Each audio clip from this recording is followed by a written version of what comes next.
All welcome back to our channel. ప్రతి parent కూడా ఒక మాట చెప్తూ ఉంటారు, అబ్బా మా పాప అయితే పక్కన వాళ్ళతో చాలా బాగా మాట్లాడుతుంది, పక్కన వాళ్ళకి బాగా రెస్పెక్ట్ ఇస్తుంది, వాళ్ళు చెప్పినటువంటి పని ఏదైనా చేస్తుంది, వాళ్ళు చెప్పిన మాటే వేదంగా భావిస్తుంది, ఫాలో అవుతుంది అని చెప్తూ ఉంటాం.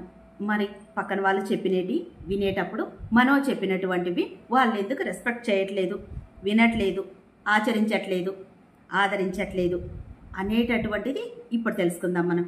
ఎందుకు అంటే పిల్లలకు ఆల్రెడీ హాలిడేస్ వచ్చాయి, మనకు ఒక గోల్డెన్ ఆపర్చునిటీ పిల్లలతో మనం ఎక్కువసేపు గడపడానికి. ఆల్రెడీ వాళ్ళు స్కూల్లో జూన్ నుంచి ఇప్పటి వరకు వాళ్ళ ఆలోచన విధానం కానివ్వండి, వాళ్ళ పియర్ గ్రూప్స్ వలన కానివ్వండి, అక్కడ ఉన్నటువంటి ఆ వాతావరణం వల్ల కానివ్వండి, వాళ్ళల్లో కొన్ని ఆలోచనలు మార్పులు వచ్చి ఉంటాయి. వాటన్నిటిని మనం తెలుసుకోవడానికి ఇదొక మంచి అవకాశం.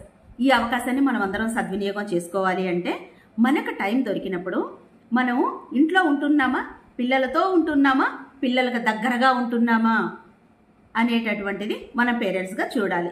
మరి మనము చెప్పినటువంటి మాట వినకుండా మన ఇంట్లో పిల్లలు ఎదుటి వాళ్ళు చెప్పినటువంటి వేదంగా భావించడం కానీ, వాళ్ళ ఫాలో కావడం కానీ, వాళ్ళ గురించి పదే పదే మాట్లాడడం కానీ, వాళ్ళ మనసులో ఉండేటటువంటి భావాలను బయటికి షేర్ చేసుకోవడం కానీ ఇవన్నీ జరుగుతూ ఉన్నాయంటే ఇక్కడ మనం ఆలోచించాల్సింది, వాళ్ళకు తగినంత టైం మనం ఇవ్వట్లేదేమో, వాళ్ళ ఆలోచనలు తెలుసుకోవడానికి మనం రెడీగా లేమేమో, వాళ్ళు చెప్పినటువంటిది మనం అర్థం చేసుకోలేకపోతూ ఉన్నామేమో అనేటటువంటి క్వశ్చన్స్ వేసుకుంటే వీటన్నిటికీ మనకు ఆన్సర్ దొరుకుతుంది. ఎందుకు అంటే మనం ఇంట్లోనే ఉంటాం, లీవ్ పెట్టుకుంటాం, లేదు సండే సాటర్డే ఇంట్లో ఉన్నప్పుడైనా కూడా మనం పిల్లలతో ఉంటున్నామా, పిల్లలకు దగ్గరగా ఉంటున్నామా అనేది ఒకటి ఆలోచించేయాలి. అంటే ఇంట్లో ఉన్నాం కానీ మన మొబైల్లో మనము మన పని మనం చేసుకుంటూ వాళ్ళు చెప్పేటటువంటి ఏ విషయాలనైనా కూడా అవునా సరే, అది ఏదైంది మనం కరెక్ట్గా చెవులేకి పోనిచ్చి ఉండము, అవునా సరే అంటే వాళ్ళకు తల ఊపడంతోనే బాడీ లాంగ్వేజ్తోనే ఇంటరాక్ట్ అవుతూ ఉన్నప్పుడు వాళ్ళు ఒక మాట మాట్లాడేస్తారు, అక్కడ కట్ చేసేస్తారు. మనం ఏదన్నా దాన్ని పెంచడానికి, అవునా నీకు ఇలా అనిపించిందా, ఎందుకు అలా అనేటటువంటిది మనం ఒక క్వశ్చన్ రైజ్ చేస్తామంటే వాళ్ళు ఫ్రీగా ఓపెన్ అయిపోతారు. నాకు ఇలా ఉంది, ఈ విధంగా అనిపించింది, ఇది చేయాలనిపిస్తుంది, ఇక్కడ వెళ్ళాలనిపిస్తుంది, ఈ విధంగా నేర్చుకోవాలనిపిస్తుంది, ఇది జాయిన్ కావాలనిపిస్తుంది అనేటటువంటి ఈ క్వశ్చన్ ఉండేటటువంటివన్నీ కూడా మనకు తెలిసిపోతాయి. అప్పుడు మనం వాళ్ళకు కరెక్ట్ సజెషన్స్, ఒక గైడ్ చేయగలిగాము ఓ విధంగా మనము అంటే వాళ్ళు కంపల్సరీ బయట వాళ్ళకే కాదు మనకు అంతకంటే అద్భుతంగా ఇంటరాక్ట్ అవ్వడం కానీ, మనతో గడపడానికి ఇష్టపడతారు, మనకు చెప్పడానికి ఇంకా ఇంకా ఏం చెప్పాలి, ఏ విధంగా చెప్తే పేరెంట్స్ నుంచి నాకు మంచి చెప్తారు కదా అప్రిషియేషన్స్. ప్రతి పిల్లలు పెద్దవాళ్ళం కూడా అంతే కదా, మనం ఎవరి దగ్గరైనా కూడా ఒక అప్రిషియేషన్ వచ్చిందంటే హ్యాపీగా 1 అవర్ చేయాల్సిన పని ఇంకా ½ అన్ అవర్లోనే కంప్లీట్ చేసి 2 డేస్ చేయాల్సిన పని 1 డేలో కూడా కంప్లీట్ చేసేటటువంటి మెంటాలిటీ మనది. మరి అలాంటప్పుడు మన పిల్లలకు కూడా మనం ఏదైనా ఒక పని చేయట్లేదు, ఇందులో వాళ్ళు బ్యాక్ ఉన్నారు అనుకుంటే అందులో వాళ్ళ ముందుకు తీసుకురావడానికి కొన్ని బహుమానాలు ప్రకటిస్తే అద్భుతంగా పనిచేస్తుంది పేరెంట్స్కి. ఎందుకు అంటే మనం ఏదైతే అనుకుంటామో అంతకంటే అద్భుతంగా వాళ్ళ నుంచి మనం కొన్ని రిసీవ్ చేసుకుంటాం. ఎందుకు అంటే వాళ్ళకి ఒక అప్రిషియేషన్, ఒక గిఫ్ట్ ఏదైనా ఇవ్వడం అనేది మనం అలవాటు చేయాలి చిన్నప్పుడు.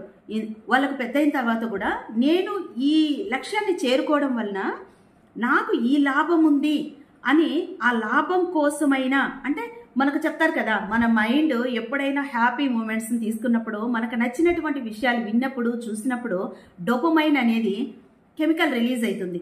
అలాంటిది మనం ఒక గిఫ్ట్ అనేది వాళ్ళకి ఇవ్వడం వలన వాళ్ళు కష్టపడడం ఇష్టం లేకపోయినా అక్కడ తీసుకునేటటువంటి గిఫ్ట్ కోసం వాళ్ళు కష్టపడడం అలవాటు చేసుకుంటారు. కంపల్సరీ ఓకే ఇది చేస్తే నేను అది పొందుతాను అనేటటువంటి విషయాన్ని పిల్లలకు అర్థమయ్యేటట్టు మనం కన్నా ఎంత మొండిగా ఉండే పిల్లలతోనైనా కూడా మనం పని చేయించవచ్చు. ఎప్పుడు అంటే వాళ్ళతో మనం టైం ఇన్వెస్ట్ చేయాలి, వాళ్ళతో తగినంత టైం వాళ్ళకి ఇవ్వాలి, వాళ్ళు అడిగినటువంటి డౌట్స్కు మనము ఓపికగా ఆన్సర్ చేయాలి. అలాంటప్పుడు మాత్రమే మనతో ఎక్కువగా ఇంటరాక్ట్ అవుతూ ఉంటారు పిల్లలు. పక్కకు వెళ్ళడానికి కూడా ఇష్టపడరు. ప్రతిదీ ఏదో ఒకటి షేర్ చేస్తూ ఉంటారు, ఏదో ఒక డౌట్ అడుగుతూ ఉంటారు, ఏదో ఒక ప్రయత్నాలు ఒక ప్రయోగ రూపంలో వాళ్ళు చేయడానికి ట్రై చేస్తారు. కాబట్టి మనము మొబైల్స్తో, ల్యాప్టాప్స్తో, టీవీతో కాకుండా మన పేరెంట్స్, అమ్మ కానీ నాన్న కానీ పిల్లలతో, అంటే రోజంతా చెప్పట్లేదు, మన టైం మనం చేసుకొని పిల్లలు వచ్చి మన దగ్గర కూర్చున్న వెంటనే ఇదంతా కంప్లీట్గా పక్కన పెట్టేసి వాళ్ళకి హాఫ్ అన్ అవర్ ఇస్తారా, 1 అవర్ ఇస్తారా, ఎంత టైం అయితే మనం ఇవ్వగలమో అంత టైం వాళ్ళకు ఇచ్చాము అంటే అద్భుతంగా మనతోనే ఉంటారు. పక్కన వాళ్ళ కోసం వాళ్ళు ఎదురు చూసేటటువంటి పరిస్థితిని మనం కల్పించకుండా ఉంటే ఇప్పుడు జరిగేటటువంటి ఏవైనా కొన్ని విషయాలు బయట చూస్తూ ఉంటాం. పక్కింటోళ్ళు ఇలా అన్నారంట, ఇలా చేశారంట, ఇలా జరిగింది, చిన్న పాప అని కొన్ని మనం వినకూడని విషయాలు వింటూ ఉన్నాం.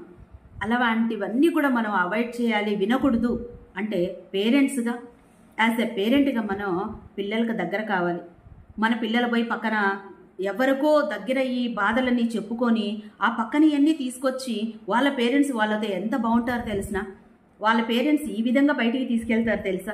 ఇలాంటి మాటలన్నీ కంపారిజన్ చేసేటప్పుడు మనం ఎక్కడ మైనస్, పిల్లలు దేని గురించి ఆలోచించేస్తూ ఉన్నారు, దేని గురించి ఆ పాయింట్ రైజ్ చేశారు అనేది యాజ్ ఎ పేరెంట్గా మనం గమనించగలిగినట్లయితే 100% మనం పిల్లలతో ఏకీభవిస్తాం, వాళ్ళకు ఉండేటటువంటి డౌట్స్ అన్ని క్లియర్ చేస్తాం, వాళ్ళు ఎలా ప్రొటెక్ట్ చేసుకోవాలో అనే విషయం కూడా మనం అద్భుతంగా వాళ్ళకి చెప్పగలం.